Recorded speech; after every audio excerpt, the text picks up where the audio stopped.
고요. 자, 이번엔 오늘 토론의 최대 하이라이트 주도권 토론 시간입니다. 다들 아시겠지만 주도권 토론은 주도권을 가진 후보자가 주어진 5분 동안 자율적으로 진행해 주시면 되겠습니다. 주도권 후보자는 최소 2분 이상에게 질문을 하셔야 하고요. 경우에 따라서 필요하시면 상대 후보자의 발언을 끊을 수도 있습니다. 또한 질문을 받은 후보는 답변하지 않을 자유도 있고요. 배정된 5분의 시간 확실하게 엄수해 주시면 되겠고요. 웬만하면 그 대화하시듯이 일문일답 형식으로 토론을 주도해 주시면 좋겠습니다. 그리고 마지막으로 당부드리고 싶은 말씀은 상대 후보에 대한 지나친 인신공격 삼가해 주시면 좋겠습니다. 자, 그럼 우리 후보자분들 진행하는 5분 주도권 토론. 자, 이번엔 조혜진 후보부터 시작할까요? 예. 배현진 후보님. 예. 바람이 불고 있죠. 불고 있죠. 예, 그렇습니다. 예, 저는 이 바람의 본질이 그 정권 심판하고 정권 교체하려는 민심이 본질이라고 보거든요. 예. 그래서 이 민심은 정권 교체 필수 조건으로 대통합해야 된다, 후보 단일화해야 된다. 예. 이걸 우리 당에 요구하고 있다고 생각합니다. 맞습니다. 그래서 제가 아까 말씀드린 대로 제가 최고위원이 되면 홍준표 대표님 복당, 국민의당 합당, 또 윤석열 총장님 복당 예. 이렇게 시키겠다고 말씀을 드렸습니다. 그런데 이 문제에 대해서 우리 당내에 좀 다른 생각들이 좀 나오고 있어요. 네. 그런데 만약에 저는 이런 민심의 요구에 제대로 부응을 못하는 사람이 있으면은 당 대표라도 민심이 금방 떠날 거라고 봅니다. 그리고 만약에 그렇게 민심에 요구하고 어긋나는 행동을 해가지고 정권 교체에 무산시킨 사람이 있다면은 그 사람은 역사의 적이 되고 역사의 죄인이 되고 국민의 적이 되고 흔히 말하는 대역 죄인이 될 걸로 생각합니다. 예. 배 후보님 생각은 어떠신지 예. 좀 일단 듣고 첫 번째로 싶네요. 예. 질문 지목해 주셔서 너무나 감사합니다. 영광입니다. 저희는 내년 대선이라는 우리가 손잡고 하나로 가야 되는 큰 용광로라고들 많이 표현하셨는데요. 그런 함께 해야 하는 숙명을 가지고 그 싸움을 준비하고 있습니다. 이런 마당에 우리의 무대로 우리가 가지고 있는 모든 자원들을 모두 끌어들여서 그분이 애초 약하시면 강하게 해드리고 또 부족한 부분이 있으면 채워드려야 하는 노력을 하는 마당에 누구를 가리고 변별하는 것이 저희 스스로 굉장히 교만한 자세라고 생각을 저는 합니다. 그래서 겁내지 말고 일단 선택의 몫은 당원, 우리가 100만 당원 가자고 하지 않습니까? 당원들의 마음, 그리고 무엇보다도 지켜보시는 5천만 국민의 몫입니다. 저희 그 200명도 안 되는 저희 몇 명이 모여가지고 누가 들어오니 아니야 해봤자 국민들께서 바람이라는 걸 만드셔서 민심은 정권을 세우기도 하지만 뒤집기도 하잖아요. 아마 민심이 가장 무서운 것이라는 거는 우리 스스로도 잘 알고 있을 것이고요. 넓은 마음으로 또 담대하게 용기 있는 마음으로 모든 우리 참여하고 싶다 하는 주자들을 끌어안는 멋진 국민의힘이 됐으면 좋겠습니다. 고맙습니다. 네, 조선진 후보님. 네. 이야기하다 보니까 삼진이 됐어요. 네. 현진이, 수진이, 혜진이. 혜진이는 남자입니다. 조선진 후보님 공약에 좀 비슷한 게 있어서 예. 말씀드렸는데 아까 앞부분에 말씀드렸지만은 우리 당이 완전 바닥에 있었다가 서울시장, 부산시장 이기고 정권교체 희망까지 생겼지 않습니까? 네. 이게 보면은 우리 당하고 이게 노선이 달랐는데 중도였고 또는 진보였고 또는 2030이었고 또 호남이었는데 문재인 정권 실어서 정권 교체해야 되겠다고 해서 우리 당하고 손잡은 이분들 때문에 이 희망이 생겼고 바람도 일고 있거든요. 근데 이분들이 선거 과정에서도 저는 통합선대위에 다 들어와야 되고 네. 그다음에 선거 과정에만 같이 할 뿐만 아니라 우리가 정권 잡으면 이분들도 청와대 들어가고 행정부 들어가야 된다고 생각해요. 그 나중에 그 지방선거 또 총선 치를 때는 당도 같이 해야 된다고 봅니다. 그래서 대통합정당 만들어가지고 그러면 지방선거 압승할 수 있고 총선에서 우리가 오히려 180, 200석 얻을 수 있다고 봐요. 네. 공약이 저하고 비슷하시던데. 네. 우선 말씀 듣고 우리 싶네요. 조혜진 의원님, 조혜진 선배님 말씀 잘 들었는데요. 저와 생각이 다르지 않습니다. 전혀. 네. 우리 지금 국민들의 가장 큰 열망, 우리 당뿐만 아니라 국민의 요구, 시대적 요구가 바로 정권 교체입니다. 너무 문재인 정권 들어서서 4년 동안 사사건건 국민을 분열시켰습니다. 그리고 조국 사태 하나만 보더라도 상식을 둘러싸고 갈등이 빚어졌어요. 더불어민주당과 문재인 정권은 진보가 아닙니다. 이거는 상식을 둘러싼 싸움이에요. 상식을 인정하지 않는 것, 그건 진보가 아니죠. 그렇기 때문에 우리는 더더욱이 문재인 정권과 더불어민주당에 동의하지 않는 세력과 모두 함께 해야 되는 겁니다. 그게 바로 제가 생각하는 대통합입니다. 그리고 문재인 정권 말씀하셨다시피 코드 인사만 했습니다. 자기네들 입맛에 맞는 사람만 썼습니다.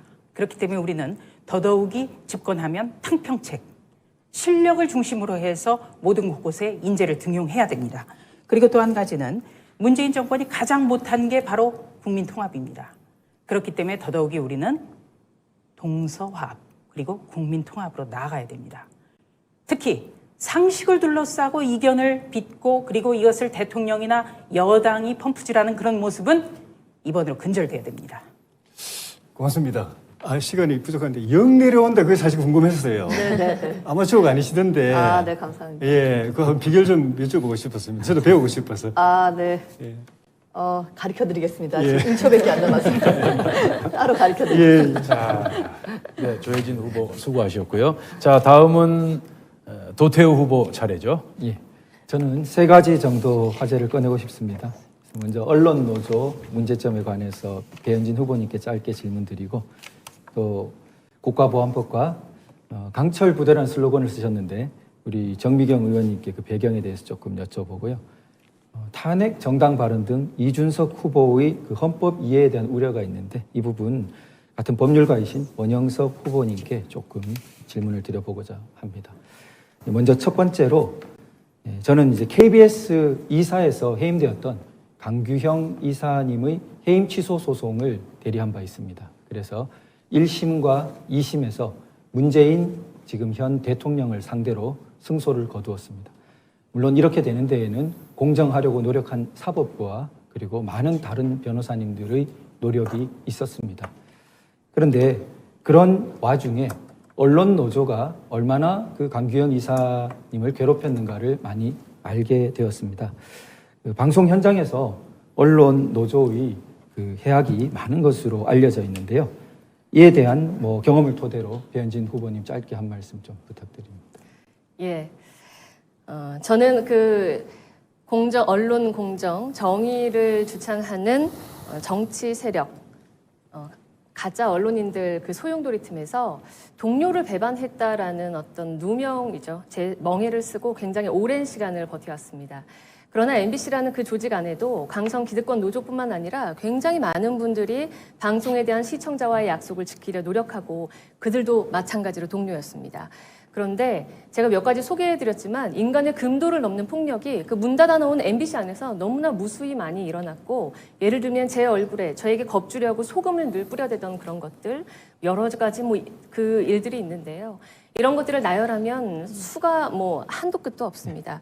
그럼에도 불구하고 많은 국민들께서 언론 공정이라는 그런 굉장한 그 미몽에 그 선동하려는 사람들의 현혹돼서 많이 누가 지금 바로잡아야 할 대상인지 잘못 좀 판단을 하셨던 것 같습니다.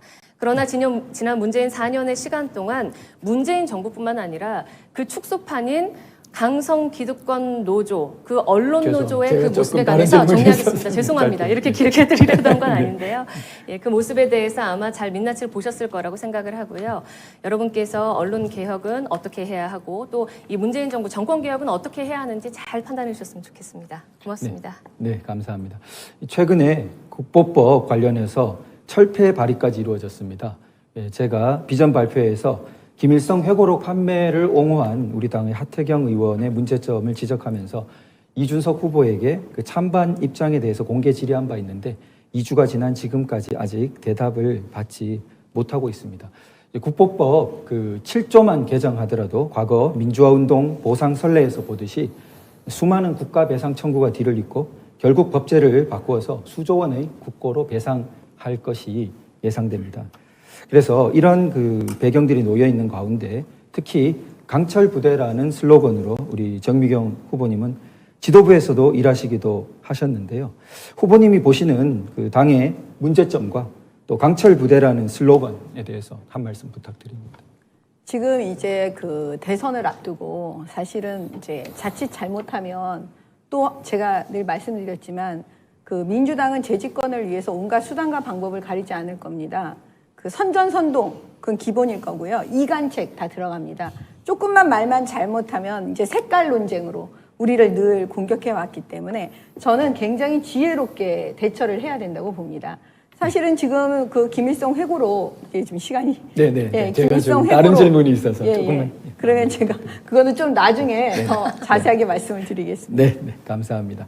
마지막으로 그 이준석 후보가 탄핵이 정당했다는 조금 그 단선적인 발언으로 이렇게 논란이 된 것 같습니다. 당시 형식적인 법규를 준수했지 않느냐라는 시각이 있는데 헌법재판소를 보면 수사 중인 기록을 넘겨받지 못하도록 되어 있는데 그러한 명시적인 법규를 어겨서 재판 절차가 진행된 그런 부분도 있습니다. 실질적인 법치의 이념으로 보자면 더욱 반성해야 될 문제가 많은 과정이 아니었나 생각됩니다. 근데 이 관련해서 최근에 이준석 후보의 책에서 박정희 대통령 시기를 사회주의적 전체주의라 규정한 게 나왔는데요. 우리 법률적으로 원 후보님 어떻게 생각하십니까? 지금 그 자본 기술 그리고 그 노하우가 축적돼야만 자유가 있을 수 있고요. 보통 초기에는 정부 주도로 가게 됩니다. 예, 이상입니다. 자, 시간 관계상 여기서 마치도록 하겠고요. 자, 수고하셨습니다. 다음은 청강정 후보 주도권.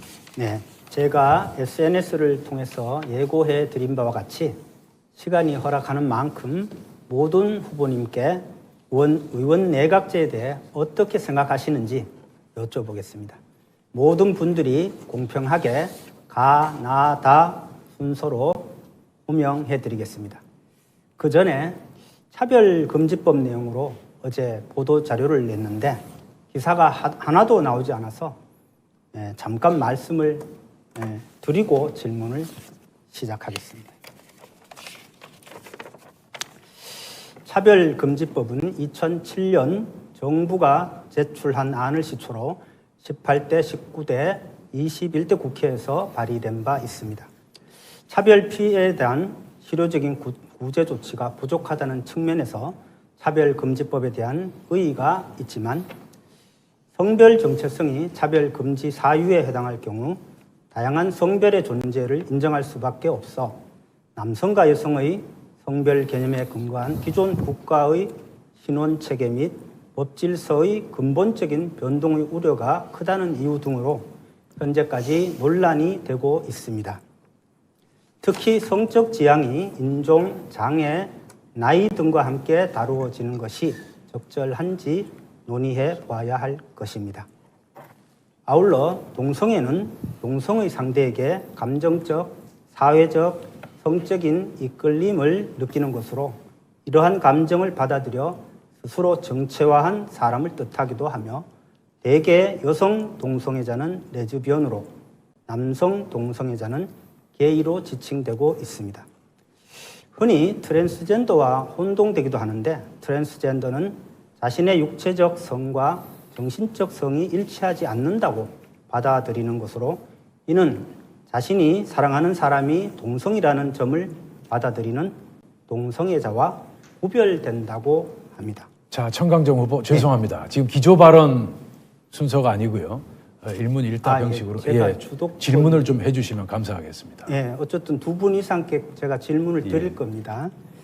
이러한 동성애는 양육이나 사회적 환경에 의해 길러질 가능성 때문에 자라나는 우리 아이들이 영향을 받을 수 있다고 생각합니다. 요컨대 성별 정체성을 위해 기존 국가의 신원체계 및 법질서가 변동하는 것이 적절한지 성적 지향이 인종, 장애, 나이 등과 함께 다루어지는 것이 적절한지에 대해 공론화 과정을 거치자는 것입니다. 자라나는 우리 아이들의 미래를 위해 함께 노력해 주시길 당부드립니다. 의원 내각제에 대해 어떻게 생각하십니까? 먼저 김재원 후보님 답변 부탁드립니다. 저는 뭐 개인적으로 우리나라 정치 체제에서 의원 내각제가 이제 도입할 시기가 되지 않았는가 생각을 합니다. 그것이 이제 지금 정치의 극단적 대결 구도를 좀 해소할 수 있고 국민의 다양한 요구를 정치에 반영할 수 있다고 생각을 합니다. 그런데 이제 의원 내각제를 받아들일 때 가장 힘든 것은 국민들이 아직까지 의원 내각제 수용의 그 정도가 크지 않기 때문에 지금 당장 국민 여러분들께 그것을 이해를 시키고 납득시키고 또 동의를 구하는 과정은 조금 아직은 어렵지 않는가 그 생각하고 있습니다. 예. 근본적으로는 동의하지만 국민들의 그 여론이 중요하다는 말씀으로 듣겠습니다. 다음은 도태우 후보님 답변 부탁드립니다. 네, 의원 내각제는 널리 알려져 있듯이 대통령제와 마찬가지로 양대 제도입니다. 그런데 우리 헌법은 내각제적 요소를 이미 겸비하고 있는 대통령제를 건국 헌법 이래 채택하고 있습니다. 제왕적 대통령제라는 말이 쓰이고 있지만 과연 민주당이라는 그 일당 독재적인 협력 없이 지금 문재인 대통령만으로 독재적인 것이 이루어지고 있는가는 의문스럽습니다. 그래서 운영 자체가 좀 더 문제되지 않나 생각되고요.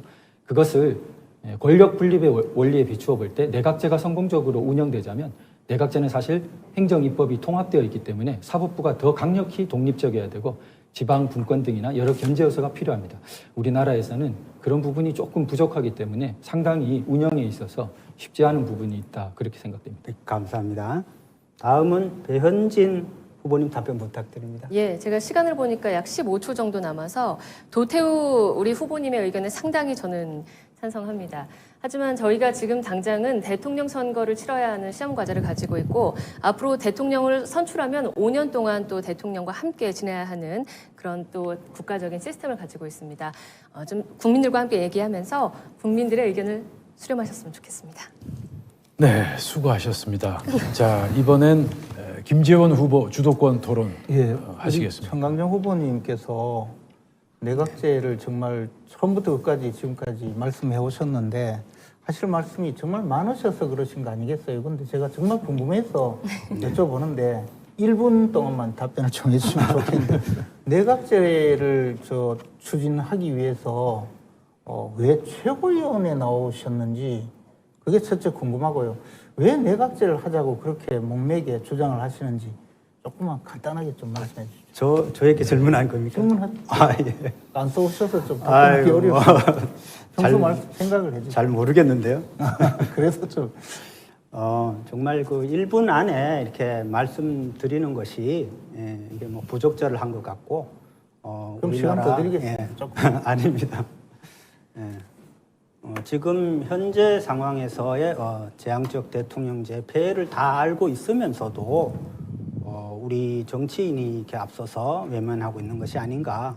국가 100년 대계를 위해서 정말 우리가 나서서 국민 여론조사도 하고 우리 후손에게 정말 안정적인 정치 체제를 물려주는 것이야말로 정말 국민께 드릴 수 있는 가장 큰 선물이 될 것입니다.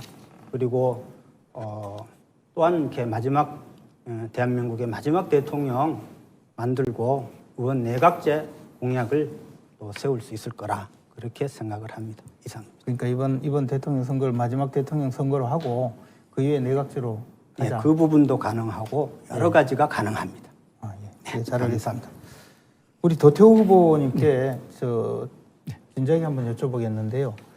지금 이제 대선을 앞두고 사실 우리 우파 진영이 분열이 많이 되어 있습니다. 물론 뭐 대부분 우리 이제 국민의힘의 그 야권 제1당으로서 충분히 기능하고 있고 하지만 과거 우리 특별히 우파 운동을 하던 많은 분들이 사실은 좀 많이 분열이 되어 있고 그분들도 우리의 그 중요한 우분들인데 굉장히 좀 심리적으로도 거리가 멀어져 있거든요. 이분들과 함께 갈 수 있는 길이 있을지 잘 아시지 않습니까? 한번 말씀 좀 해주시죠.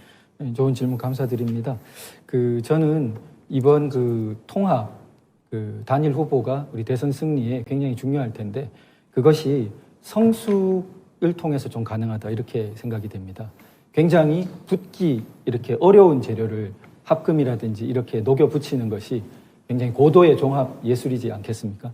우리가 이번 대선 승리를 가기 위해서는 한편에서는 제가 보다 친숙한 이런 정통 보수랄까요? 이런 흐름이 있고 한편으로는 또 그분들과 여러 다른 길을 걸어오신 분들 대표적으로 또 윤석열 총장님 경우에는 탄핵 때 무렵에 상당히 또 다르다면 다른 부분이 있지만 뒤에 문재인 정권에 의해서 상당히 탄압받고 이렇게 같이 연합전선을 형성할 수 있는 기초 토대는 마련되어 있는 것 같습니다.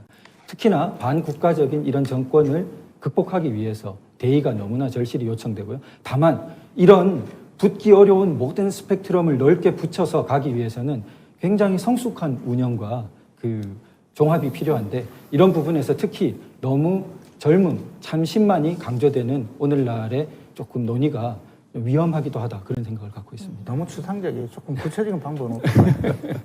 네, 우리 뭐 김재원 의원님 또 저 뭐 이런 분들 또 우리 정미경 의원님, 배현진 의원님 다 여기 계신 모든 분들이 함께 그 다양한 스펙트럼 속에서 우리 지도부를 구성해서 그 대선을 맞이해야 되지 않나. 어느 편중된 형태로 이 특히 문재인 정권에 굉장히 속한 흐름이 아니라면 어떤 것을 배제하는 이제 가장 대표적으로 제가 속한 흐름이 많이 배제됩니다. 소위 이제 극우라고 이렇게 칭해지면서 이쪽은 배제를 해야 그 선거에 이롭다라는 논의가 흔히 나오는데요.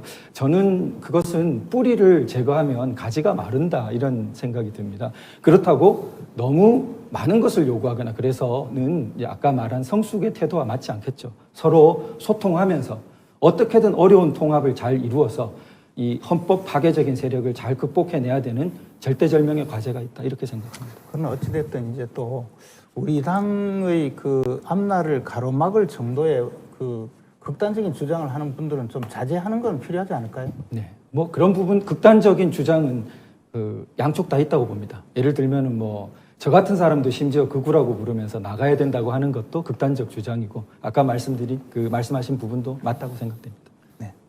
네, 수고하셨습니다. 못다한 말씀은 다음 기회로 미루기로 하고요. 다음은 이영 후보 주도권 토론 차례죠. 네, 저는 배현진 후보께 질의드리겠습니다.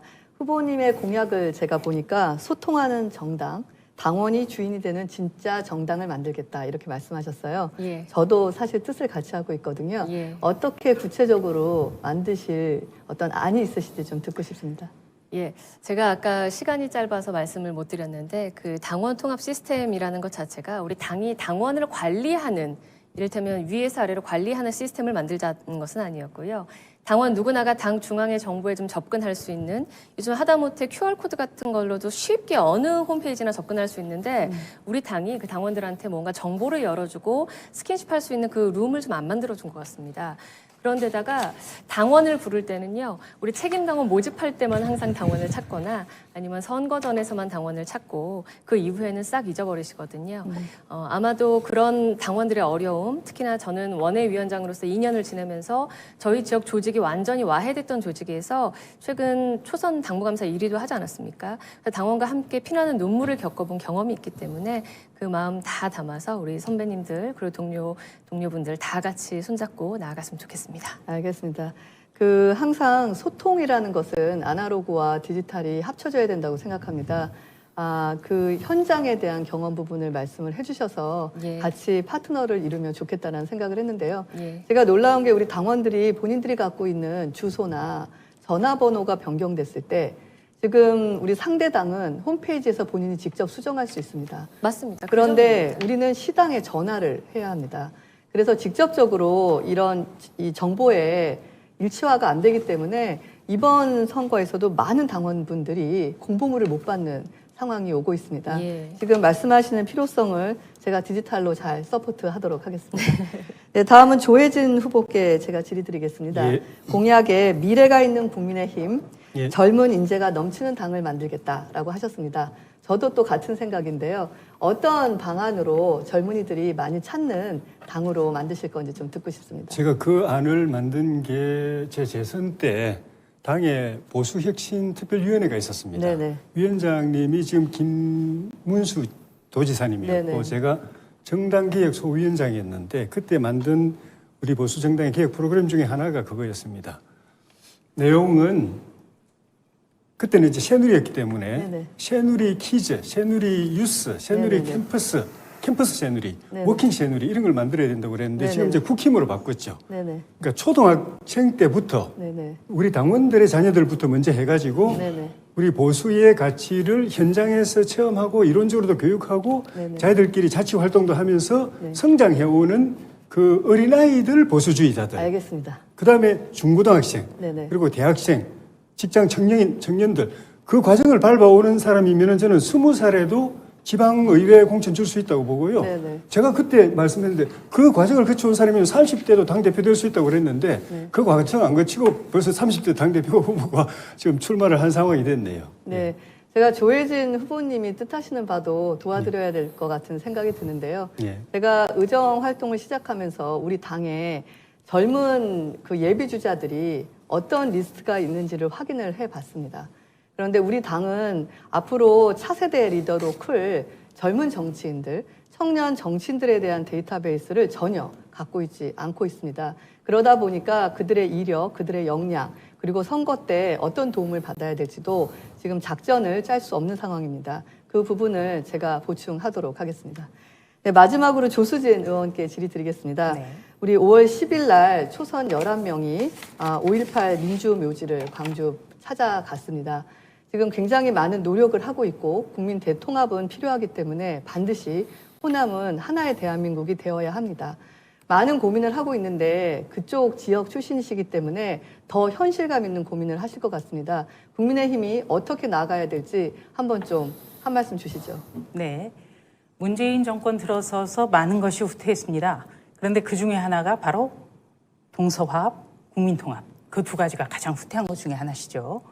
그리고 우리가 어떤 호남을 공략한다는 것은 호남을 직접 공략하는 것도 중요합니다만 호남층이 두터운 수도권을 공략하는 것.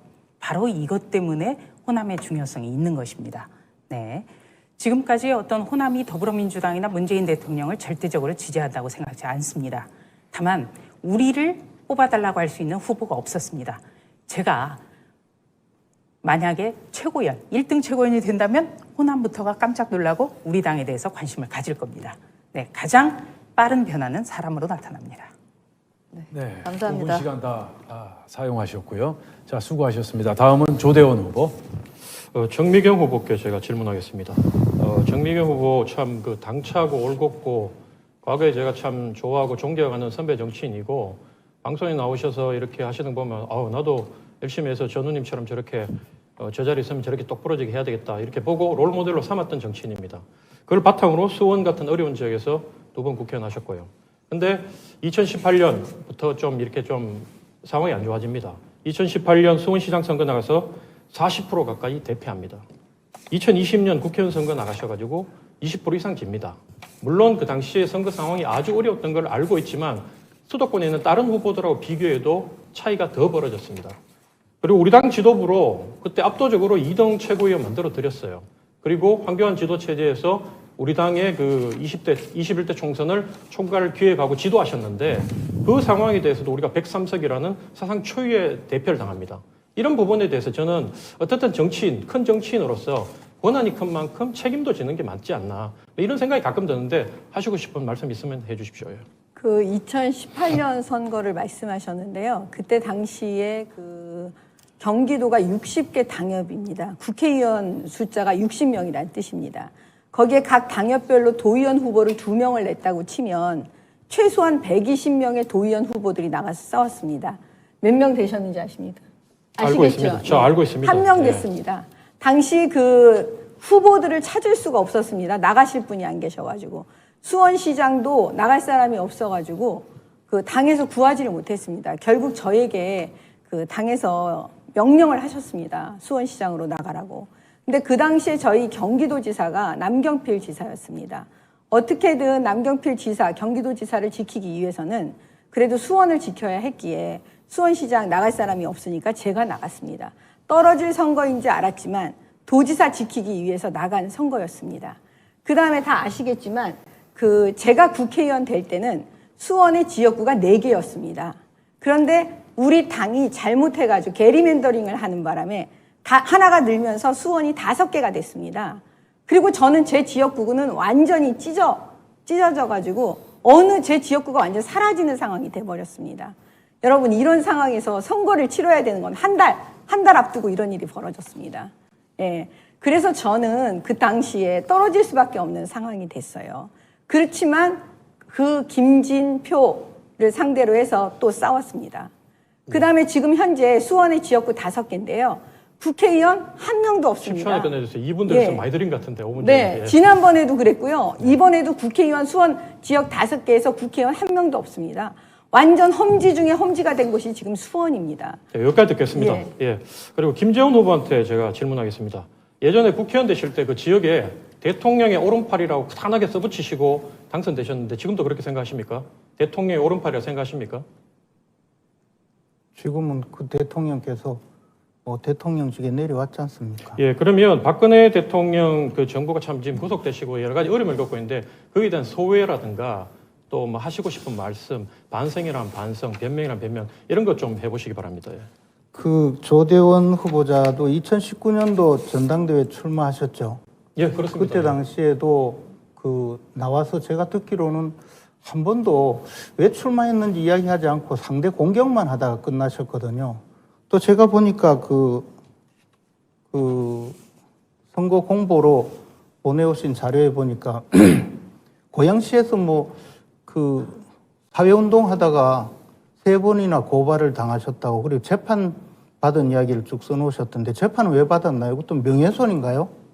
제가 그 시민운동할 때 그건 구속이 되셨나요? 제가 말씀드릴게요. 분명히 질문하셨으니까 그 시민운동할 때 고양시에서 보니까 각종 그 지방정부가 아니, 인허가 그게 아니고 비리 의혹, 재판은 왜 받았어요? 인허가 제주도권이니까 인허가 비리 의혹, 뭐 그다음에 파행 행정 이런 게 많았기 때문에 거기에 대해서 지적을 많이 했어요. 그러니까 이제 그 민주당 시장이 저한테 뭐 공직선거법 위반, 명예훼손 위반 뭐 하다 안 되니까 나중에 모욕죄, 제가 독재자라고 얘기했다고 모욕죄로 걸어서 제가 재판을 받았습니다. 예.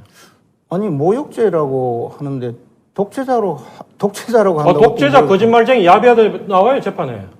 그럼 이 정부가 그렇습니까? 그것도 걸면 맨날 모욕죄 어디 가서 되더라고요. 그러면 맨날 그 상대방 공격만 했습니까? 내부 총질만? 저는 정치인은 살아온 과정이 참 중요하다고 생각합니다. 여러분 아니, 정치인의 평상시 근데 삶이 육군사관학교 그동안 아니 좀 나와가지고 조용하세요. 어떻게 육군사관학교 살아왔느냐 보면 알 수 나와가지고 있는데 무슨 현재 내부 총질만 김재원 배웠냐고. 후보가 말씀하시는 부분 보면 정말로 우리 당 전당대회가 잘못되고 가 있다. 난 그런 생각이 듭니다. 저는. 자, 시간이 다 됐습니다. 자, 수고하셨고요. 다음은 정미경 후보. 우리 도태우 후보님께 여쭤볼게요. 이게 평소에 궁금했던 건데 박근혜 대통령 변호인 네네. 하신 거 맞으시죠? 네네. 근데 이제 그 당시에 제가 기억하기로는 그 일주일에 4번 재판을 했다. 네. 언론에 막 나왔습니다. 저는 사실은 방송에 나와서 그 당시에 이거는 정말 인권에 대한 기본이 지켜지지 않는 재판이다. 왜냐하면 다 아시겠지만 일주일에 한 번 재판하는 것도 굉장히 어렵거든요. 준비하는 게 맞는데. 근데 4번씩이나 재판을 했다는 건 정말 있을 수 없는 재판이었는데 그 당시에 왜 그런 걸 막지 못하셨는지 그다음에 어떤 그 숨은 얘기가 있는지 그거 꼭 물어보고 싶습니다. 네. 그 수사 기록 자체가 거의 약 10만 쪽 넘을 정도로 엄청난 수사 기록입니다. 그래서 이 관련 증인 불러야 되는 사람도 숫자가 너무나 많았고요. 수백 명. 그런데 물론 불구속으로 향후 재판을 이렇게 합리적으로 해 나갈 것 같으면 그런 일정을 잡을 필요가 없습니다. 6개월간 구속 재판 후에 그 뒤는 불구속 상태에서 재판을 충실히 받으면 되는 것인데요. 문제는 재판부가 어떻게든 이 구속 기간 내에 끝내려는 의도를 가진 것처럼 무리스럽게 일정을 잡는 것입니다. 그때 사실 변호인이 재판장이 그 증인 신문 같은 걸 주도할 권리가 있지 않습니까? 일정을 함부로 거부하기 어렵습니다. 그러니까 우리는 물론 계속 의견을 냈지만 재판부가 받아들이지 않은 것이죠. 그래서 그런 살인적인 일정을 수개월, 한 4달 가까이 계속 했습니다. 그러고도 그 다음에 이제 불구속으로 넘어갔으면 좋은데 거의 95% 이상 끝난 SK 사건을 가지고 그게 공소장에 포함되어 있지 않았다는 꼬투리를 잡아서 새로 구속 연장을 그래서 그랬습니다. 이제 그러면 앞으로 그런 사법부의 지금 현실을 사실 다 보셨을 텐데요. 그 사법개혁 방안 같은 거 가장 이건 정말 네네. 고쳐야 된다. 네. 그걸 간단하게 한 가지만 말씀을 좀 네. 해주시면 어떨까요? 사법부가 독립성이 확보돼야죠. 그 방향이 제일 크고 그러기 위해서는 인사 독립성이 확보돼야 되고 대법원장의 인사권 편중이 완화돼야 됩니다.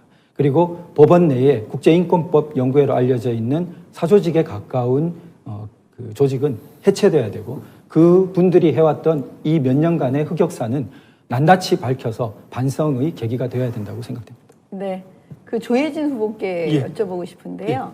처음에 이제 나오실 때 당 대표 나오신다고 예. 언론에 이제 엄청 많이 나오고 예, 당 대표 후보로 열심히 말씀을 하셨어요. 그랬는데 이제 갑자기 최고위원 후보로 또 바꾸셨어요. 그래서 이제 그 이유가 뭔지 되게 궁금해서 예, 여쭙겠습니다. 당대표는 이제 갑자기 나온 게 아니고 작년 총선 때 제 지역구에서 유세하면서 지역 국민들한테 공약을 했습니다.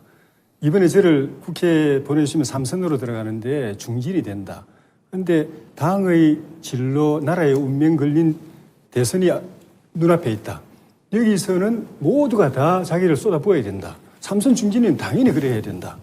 구경꾼은 있을 수가 없다. 아니 그러니까 그렇게까지 하셨는데 왜 그럼 계속 당 대표를 나가셔야지 왜 최고위원? 그때 이제 당 대표 나가려고 이제 공약을 했고 이제 작년에 네.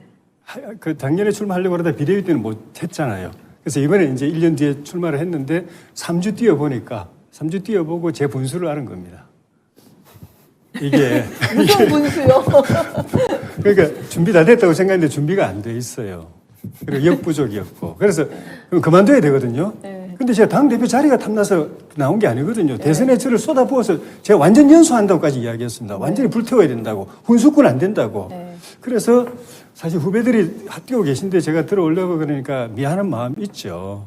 당대표 나올 아니 때부터 그 미안한 마음이 있었습니다. 마음이 그 말씀을 여쭤보려고 그래서 하는 게 아니라 최고위원으로라도 들어가서 네. 제 역할을 확실하게 해야 되겠다. 이번 대선에서 정권 교체 못하면 나도 정치 인생 의미가 근데 없다. 그 준비가 덜 되어 있었다는 걸 느꼈다 그러셨잖아요. 당대표 준비가 덜 예, 됐다. 그 어떤 부분이 가장 덜 되어 있다는 걸 인지도가 느끼셨어요? 저는 TV 토론도 많이 나오고 해서 많이 얼굴이 알려진 줄 알았는데 꽝이었어요. 바닥이었어요. 너무 솔직하게 말씀하셨어요. 2% 3% 계속 제가 정말 가슴이 답답해서 진짜 이 속이 터질 것 같더라고요. 제 본수를 알게 된 겁니다. 그래서 참 전당대회가 좋은 거구나. 선수가 아무 의미가 없어요. 개업장 떼고 제로베이스에서 다 출발하는 거니까 전당대회가 민주주의구나. 그걸 알게 되어서 저 이번에 뭐 최고위원 꼭 되고 싶지만 되든 안 되든 관계없이 진짜 많은 거 배우고 있습니다. 정치 공부 새로 하고 있습니다. 네, 감사합니다. 네, 솔직한 말씀 잘 들어봤고요. 자, 수고하셨습니다. 다음은 배현진 후보 예. 주도권 토론해 주시죠. 예, 뜻밖의 또 앞에 조혜진 후보께서 말씀을 재밌게 해주셔가지고 제가 이렇게 바로 하나만 저도 이어서 좀 궁금한 질문 드릴게요. 지금 1시간 정도 흘렀는데요. 이제 많이 힘드시니까 진짜 궁금한 것. 예. 평소에 저희가 국회에서 그 의총을 할 때마다 항상 굉장히 점잖으시고 말씀이 없으시고 그런데 뜻밖의 노래와 율동으로 이번에 만쇠자, 뭐 혹은 호두과좌자 이런 별명까지 얻으시면서 이제까지의 정치 생활과 아주 다른 모습을 보여주셨어요. 그 뭐 공략 포인트가 있으셔서 한 겁니까? 그냥 하신 겁니까? 제가 이번 전국 단위 선거는 이번에 처음 나와 보거든요. 근데 지역 선거는 제가 4번 나갔거든요. 지역에서는 늘 하던 일입니다. 늘 노래했고 노래 수백 곡 불렀을 거예요. 그리고 끝날 때는 늘 유세 끝날 때 만세로 끝났고 예. 우리 주민들은 다 알고 계신데 전국 무대에 처음 나와 보니까 이 다른 지역 분들은 생소한 거죠. 만세하실 때 우리 지금 고생하시는 수어통역사분께서 함께 만세해 준 것 보셨습니까? 누가요? 수어통역하시는 우리 저 못 봤습니다. 선생님께서 감사하네요. 네. 역부족이라고 말씀하신 조혜진 의원님의 말씀은 겸손의 말씀인 것 같고요. 최근에 국민의힘을 상대로 우리 많은 또 마음이 편치 않은 시선들은 신구 갈등이나 이런 것들을 우려를 이야기하곤 합니다. 그런데 제가 생각하기에는 국민의힘이 새로 살아나기 위해서 지금 굉장히 그 투쟁적인 재생의 과정을 거치고 있다고 생각하는데요. 이 점에 관해서 제가 좀 질문을 드리겠습니다. 원영섭 예. 후보께 말씀을 여쭐게요. 참 어려운 지역에서 수도권에서 오랫동안 당협위원장을 하셨어요. 그렇죠? 당협위원장을 하시면서 실제 지금 우리가 당을 개혁하자라는 이야기 많이 하는데 부총장까지 하셨기 때문에 중앙당에서 보니까 당원들의 마음은 이걸 정말 몰라주더라 하는 점이 혹시 있으셨습니까? 그 당원들이 아무리 당비를 오래 내고 당원 가입을 오래 해도 사실은 당협위원장이 바뀌어서 친소관계에 따라 당원들을 대우하는 경우가 발생을 합니다. 저는 그거 자체가 불공정이라는 생각을 하거든요. 예. 무엇보다 그 공정한 대우라는 게 공정이 우리의 시대의 가치인데 그게 당내에서도 공정이 일어나지가 않습니다. 그래서 그런 부분을 고쳐야 된다 그런 생각을 하고 있고 지금 이제 당원들 뭐 민정당 때부터 당원 활동했다. 신한국당 때부터 당원 활동할 때부터 활동했다. 이런 것들이 결국에는 나의 어떤 그런 당에 대한 기여를 알아달라는 다른 표현이세요. 그런 것들을 어떻게든 객관적으로 측정해서 그 당원들의 어떤 그 노고를 인정해야 되는 시스템이 마련해져야 된다고 생각합니다. 맞습니다. 제가 느껴보니까요. 참 당에서 20년, 30년 봉사하신 분들이 많습니다. 혹자는 월급이 나가는 줄 잘못 알고 계시기도 한데요. 전혀 그렇지 않고 진짜 무보수의 고된 봉사시거든요. 이런 마음들을 좀 앞으로 여기 계신 많은 후보들께서 다 알아주셨으면 좋겠고요. 또 우리 정미경 선배님께 후보님께 말씀 여쭙겠습니다. 제가 참 궁금했던 점인데요. 단일 지도 체제로 가면 당대표에게 권위가 너무 집중되다 보니까 최고위원이 사실은 의미가 없어진다라는 말씀을 전해 주셨어요. 이전에 황교안 당대표님 시절에 또 최고위원이셨는데 그때는 왜 그것을 스스로 강력하게 고치려고 하지 못하셨는지라고 궁금한 생각이 들었거든요. 그럼 당원 당규를 고쳐야 되는 부분인데요. 당원 당규를 지금 이미 단일 지도 체제로 이제 지도부가 구성이 되면 지금도 마찬가지잖아요. 그럼 최고위원 되셔갖고 100% 권력이 당대표한테 있는 걸 다 20%씩 나눠서 하는 거를 당원 당규 바꾸시겠습니까? 당원 당규를 바꿔야 됩니까? 아니, 그러니까 바꾸시겠습니까? 그걸 바꿔야 되는 당연히 거거든요. 바꿔야지. 제가 이 질문을 사실 후면께 왜 드렸냐면 우리 후보님께 저희 지역의 당원께서 일기예보로 바람 불기도 전에 먼저 눕는 사람들이 있기 때문에 당의 이런 권위적인 문화가 바뀌지 않는 것 아니냐라고 지적을 해주셨는데요. 사실은 많은 선배들께서 이미 그 전부터 어떤 노력은 해오신 거는 저는 알고 있거든요. 그래서 어떤 어려움이 있으셨는지 좀 궁금했습니다. 그러니까 이게 뭐냐면 집단지도 체제는 한꺼번에 선거를 치릅니다. 맞습니다. 그러니까 1등 당대표, 2등 최고위원, 3등, 4등, 5등 이렇게 최고위원 뽑잖아요. 그럴 때는 권력이 다 분산이 됩니다. 근데 그렇지만 최고위원을 뽑아주는 이유는 당대표의 어떤 권한에 똑같이 동등하게 역할을 하라는 그렇죠. 말씀인데 역할을 하죠. 여러분들이 좀 어렵지 않았었나. 아니, 여러분들이 보이지 않는 곳에서 엄청난 사실은 조언과 여러 가지 견제를 하고 있습니다. 근데 잘 생각해 보세요. 우리 당원들하고 국민들이 제일 싫어하시는 게 당 지도부가 싸우는 겁니다. 그래서 되도록이면 공개적으로 싸우는 모습을 보이지 않으려고 좋습니다. 내부적으로 그걸 다독거리는 일을 되게 많이 하는 거거든요. 배현진은 할 말은 반드시 하고 바꿀 것은 바꾸는 소신 있는 최고위원 되도록 하겠습니다. 네, 수고하셨습니다. 다음은 조수진 후보 주도권 토론해 주시죠. 네. 금방 정미경 후보님, 정미경 선배님 답변을 주셨는데요. 저는 참 1년여 전 총선 때 미래한국당의 수석 대변인 맡았었습니다. 참 안타까운 일들이 많았죠. 우선 서울 강남벨트 외에는 다 졌습니다. 거의 다 졌다고 해도 과언이 아니고요. 우리 정미경 후보님처럼 능력 있는 선배들 원외가 됐습니다. 그리고 알토란 같은 우리 신진 후보들은 코로나로 인해서 마스크를 써야 되기 때문에 얼굴을 알릴 수도 없이 정말 벚꽃처럼 졌습니다. 경험해 보시니까 이 수도권, 중원의 승리를 위해서는 어떤 것이 선행이 돼야 된다. 우리 당의 어떤 점을 보완해야 된다. 이 점을 더 뼈저리게 느끼실 것 같습니다. 좀 해법을 찾아주시죠. 너무나 좋은 질문이세요. 왜냐하면 정답은 이 정치에 있어서 정답은 없는 것 같아요. 정치에 있어서 정답이라는 건 정답을 그 당시 그 시점에서 만들어내는 자가 정답이 돼버리는 상황이거든요. 근데 그 당시의 정책과 지금의 이제 상황은 달라졌습니다. 저는 지금의 과거에 이제 실패한 거는 우리의 시행착오로 갔고, 그 다음에 뭐냐면 때로는 실패의 경험이 자산이 될 수 있어요. 그래서 그 자산을 가지고 제가 이제 앞으로 더 이상 시행착오는 하지 말자. 이런 측면에서 말씀드리면 지금 수도권을 이길 수 있는 정책은 딱 나와 있습니다, 이미. 그게 무엇이냐? 부동산입니다. 부동산 정책이에요. 이번에 민심이 확 바뀌어가지고 오세훈 시장이 당선될 수 있었던 건 결국 문재인 정권이 집을 건드렸기 때문에 그렇습니다.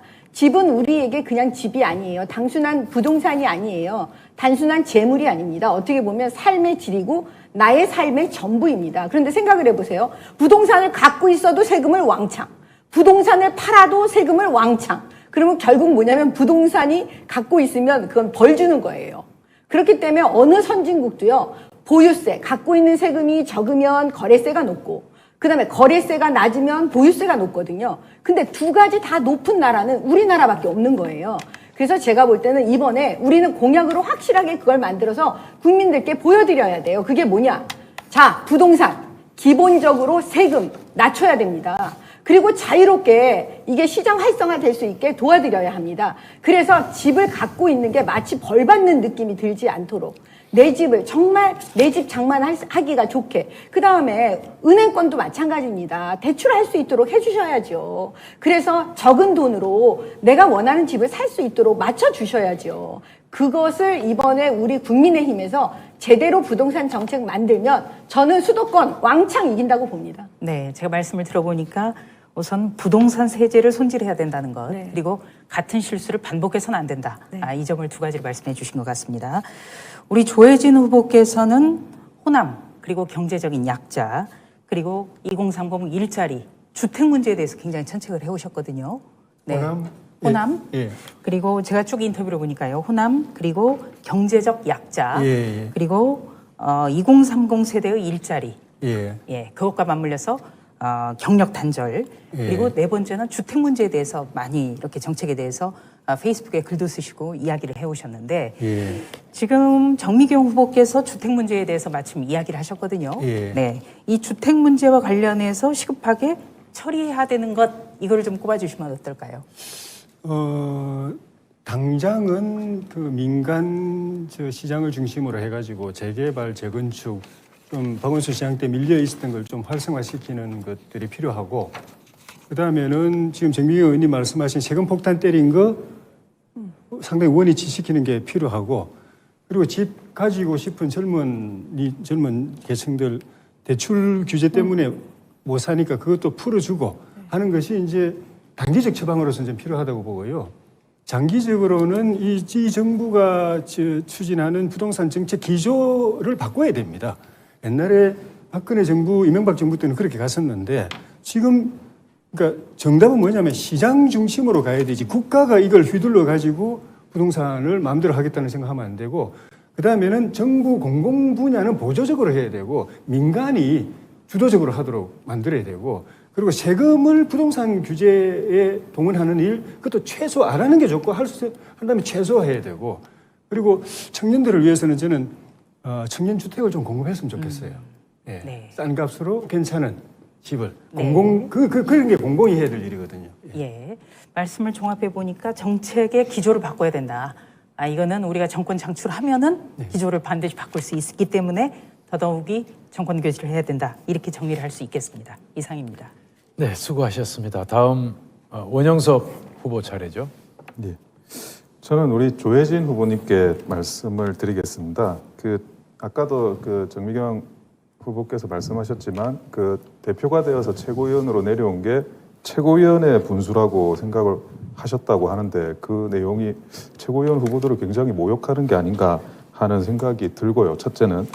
두 번째는 일전에 언론에서 특정 계파로 추적이 되는 문건들이 우리 조혜진 후보를 밀어주시는 것처럼 그런 언론의 기사가 나온 적이 있는데 그 부분에 대해서도 우리가 계속 이제 계파가 있냐 없냐, 계파 문제가 있냐 없냐를 따지고 있는 판에 구시대적인 그런 계파적인 행태를 보이신 게 아닌가 하는 생각을 하고, 그리고 허위 사실과 관련해서 지금 부울경의 유일한 후보라고 단체 문자를 보내신 걸로 제가 알고 있습니다. 그런데 저도 부산 출신의 후보인데 부울경의 유일한 후보라는 명백한 허위사실의 단체 문자를 보낸 게 이게 사실은 검찰 수사도 받을 수 있는 사안이라는 걸 말씀드리고 싶고, 그리고 이미 선거법 위반 관련해 가지고 선고유예로 확정 판결을 받으신 걸로 알고 있어요. 그러면 2년 안에 자격정지 이상의 형을 받을 경우에는 이제 선고유예가 부활해 가지고 피선거권이 박탈이 되는데 검찰 수사를 받으면서 최고위원으로서 어떻게 활동을 하시려고 생각하시는지 그 부분에 대해서도 좀 궁금하고, 그리고 서울과 지방의 심정을 다 안다라고 이야기를 하시는데 그 근거가 지방의 현역 의원이면서 서울에 거주했다 이런 논리를 내세우시는데 당선 가능성이 높은 지방에서는 국회의원을 하시고, 그리고 여러 가지 생활이 편리한 서울에서는 거주를 하시고, 이런 게 서울과 지방을 다 아는 그런 이제 정치인이다라는 것에 근거가 될 수 있는지 그것도 참 납득이 어렵습니다. 그리고 인지도 이야기를 하셨는데 인지도만 갖추면 본인이 당대표급이신지 거기에 대한 답변도 아울러 답변해 주시죠. 저 혼자 말씀드리면 다 끝날 것 같네요. 분수는요, 제 분수를 알았다는 거고, 저는 말씀드린 대로, 정미경 의원님한테 말씀드린 대로, 당대표를 지금 해도 누구보다도 잘할 수 있다고 생각했고, 그거는 지금도 그렇게 생각해요. 그런데 이 시기에 당대표로 당선될 준비는 안 돼 있다. 그런 점에서 저희 분수를 말씀드린 거고, 그게 뭐 최고위원회 분수냐 이런 거하고 전혀 다른 문제니까 오해 없으시길 바라고요. 개파 문제는 그 국민 무슨 연대에 그 기사가 났었는데, 그거는 저 연대는 제가 가입한 적도 없고 행사에 참여한 적도 없습니다. 그러니까 그 정권 교체를 위해서 힘을 모으는 단체라는 기사라고 제가 기사에서는 본 적이 그런 단체라고 기사에서는 본 적이 있는데, 제가 정확하게 잘 모르고, 그래서 제가 그 보도를 보고도 그쪽에 연락을 하거나 하면 일체 접촉을 안 했습니다. 그런 게 오히려 오해를 불러일으킬 수 있기 때문에 부울경 유일 후보라고 하는 부분에 대해서는 미안하게 생각합니다. 그러니까 제가 다른 분 질문을 드려야 돼서 굳이 말씀드리면은 우리 참모들이 이제 부산일보에 그렇게 났어요. 부울경 유일 후보, 이 사람 꼭 당선돼야 우리 부산 정치권의 체면이 산다. 이래서 그걸 참고를 해서 아마 그렇게 만든 것 같은데, 그건 이제 부울경의 현역 국회의원 중에서는 유일하게 이제 최고위원 출마한 후보다라는 그런 의미여서 그렇게 됐던 건데. 제가 다음 질문 좀 넘어가겠습니다. 나머지 답변 안 드려도 되나요? 답변을 지금 시간이 좀 하셔가지고 제가 배현진 후보님께 좀 질문 드리겠습니다. 사실 저번 지방선거 때 배현진 후보께서 입당을 하시는데 깜짝 놀랐어요. 사실은 당에 남아가지고 이제 지키느라 뭐 저야 뭐 고생한다고 생각을 했는데 완전히 이 다 망해가는 초가집에 시집 온 새댁이 오는 것처럼 미안하기도 하고 고맙기도 하고 별의별 생각이 다 들더라고요. 근데 바로 낙선하시고 이제 그 지역구 관리하시느라 굉장히 힘드셨을 텐데 그때 뭐 심경이 어떠셨는지. 처음 입당할 때 심경은 사실은 선거가 질 것을 알았기 때문에 어떻게 보면은 죽을 수도 있다라는 생각을 하고 정말 요즘 말씀하시는 사직생의 각오로 뛰어들었습니다. 당연히 예상과 다르지 않게 크게 낙선하긴 했는데요. 그 이후에 있었던 그 3년의 시간이 저한테는 지금 굉장한 보약이 되었습니다. 그리고 무엇보다도 제 가슴에 뜨겁게 이 보답해야 된다라는 당원이라는 그 소중한 존재를 제가 알게 한 시간이었고요.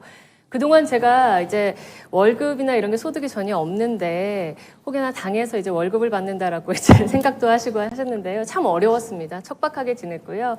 다행히도 제 월급 통장이 0에서 마이너스로 돌아가기 직전에 저한테 다시 일할 수 있는 기회 주셔서 이렇게 감사하게도 여러 후보님들과 또 이렇게 토론할 수 있는 자리까지 온 것 같습니다. 네, 수고하셨습니다. 자, 이렇게 해서 우리 최고위원 후보자 10분의 주도권 토론을 모두 다 들어봤습니다.